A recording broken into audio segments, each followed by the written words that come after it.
laundry? Have you always been so... Clean? Huh. Don't I wish. No, I was just as unsanitary as the next dwarf until the day a Vanir witch set me straight. She discovered with her magic there are hundreds of thousands of tiny beasties on everything around us. Oh, so small you can't even see them. No. It's true.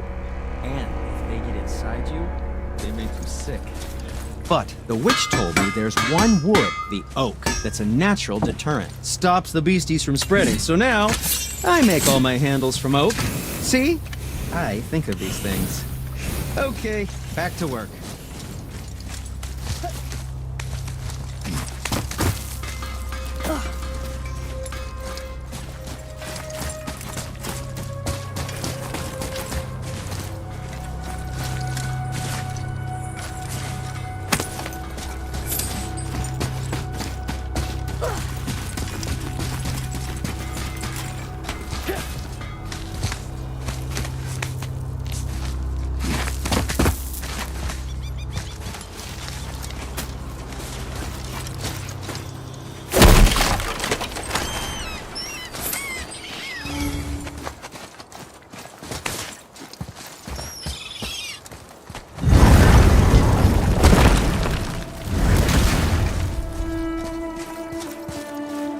This is it, right? The rock stool? Aye, lad. The Council of Valkyries. The Valkyries are of Valhalla, are they not? Glad to see you're paying attention, brother. You are correct. Valhalla, the great hall of the Einherjar, is their home within Asgard. But while there, they are subject to the scrutiny of the All-Father himself. And relations between the Valkyries and Odin were tense during my tenure as his advisor. Well, that's an even longer story, lad. For now, why don't we look around for some clues?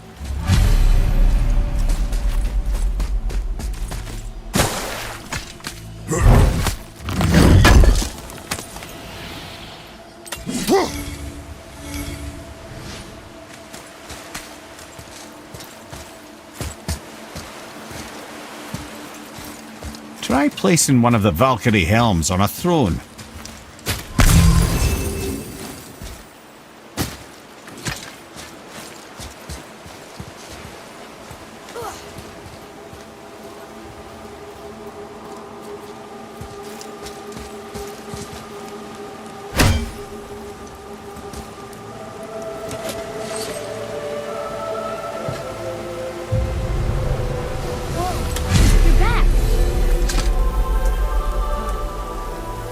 I don't think she can hear you, lad.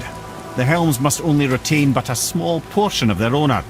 I'd wager the rest is in transit to Valhalla to try and fix the mess left by their absence. Mimir, who is she? Gunnar, Mistress of War.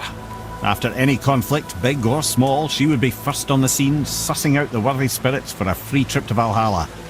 A gruesome task, but she took great pride in it. Any conflict. Impossible. It's true.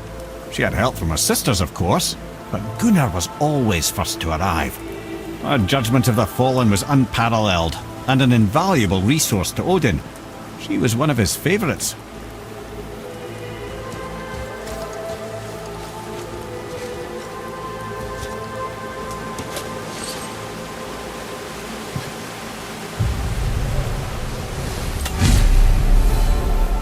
Ah, Gondul.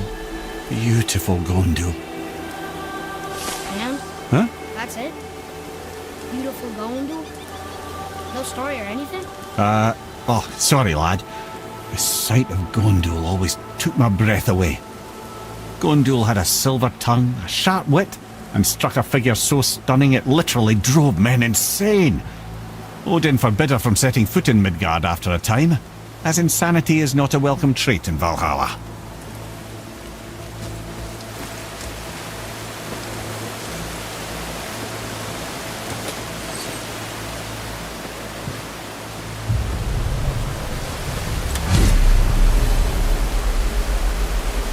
This is none other than Geirdrifo, the Master of Arms in Valhalla, responsible for arming and training Odin's Einherjar.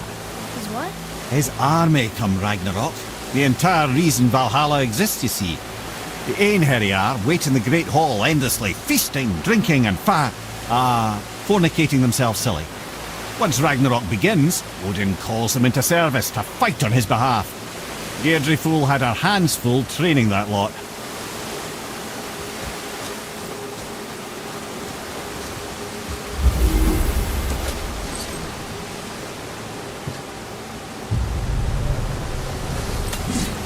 This, my friends, is Kara.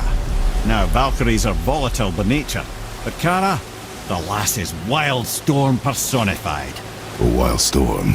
Aye, calm and collected.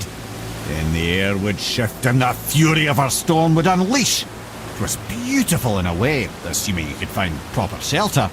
Her tears would cleanse the blood-soaked battlefields.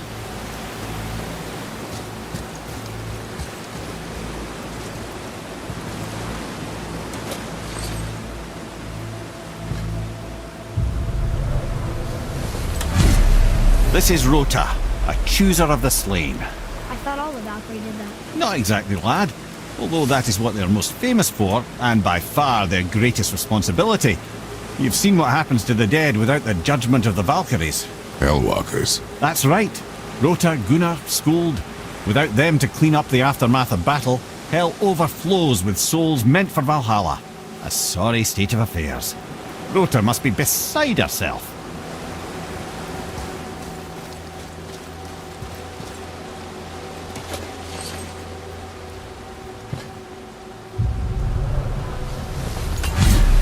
Ah, here we have Air, the healer. A Valkyrie healer? Strange. Air was strange, as a matter of fact. Very quiet, very calm. Where her sisters were violent rapids, Air was a gentle stream. She healed the wounds of both mortals and gods, and even a certain all-knowing sage who once drank too much and fell off a mountain. Not my proudest moment.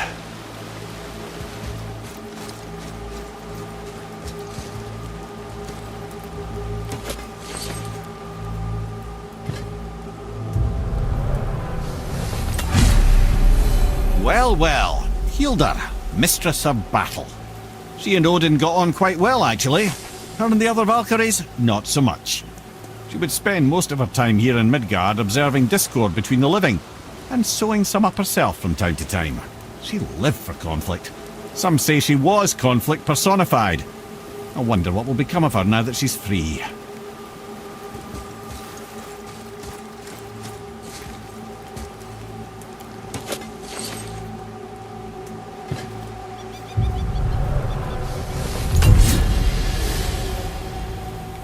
Olrun, once the daughter of a powerful chieftain. She fell defending him during a Reaver attack. Olrun was escorted to Valhalla, where she chose to devote her afterlife to the pursuit of knowledge above all else. Quite unusual behaviour amongst the constant drinking and feasting of her fellow Valhallian denizens. How'd she end up a Valkyrie? Odin. He saw a kindred spirit in Olrun's single-minded pursuit of knowledge. He appointed her as the Valkyrie's resident historian.